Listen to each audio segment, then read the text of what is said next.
পারবো না, সংসারের তো আর খরচ কম না। তাছাড়া আমাদের ছেলেটাও তো বড় হচ্ছে, ওর তো একটা ভবিষ্যৎ আছে। সেসব তুই কি বলছিস বাবা?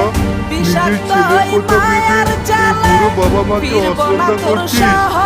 একবারও ভাবি না তুইও আমাদের ছেলে, তোর জন্য আমরা কত কিছু বিসর্জন দিয়েছি। দেখুন বাবা, ওসব বলে লাভ নেই। তাছাড়া আমাকেও তো দুজনের জন্য বাড়তি রান্না করতে হয়।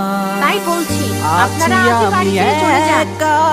বৌমা, অমন কথা মুখে এনো না। বেশ, তোমাকে রান্না করতে হবে না।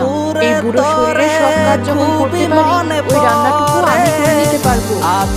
কানের কাছে ব্যান ব্যান করো না তো মা, বললাম তো আজ থেকে আমি তোমাদের খেতে দিতে পারবো না, তোমরা বেরিয়ে যাও। ছি ছি খোকা,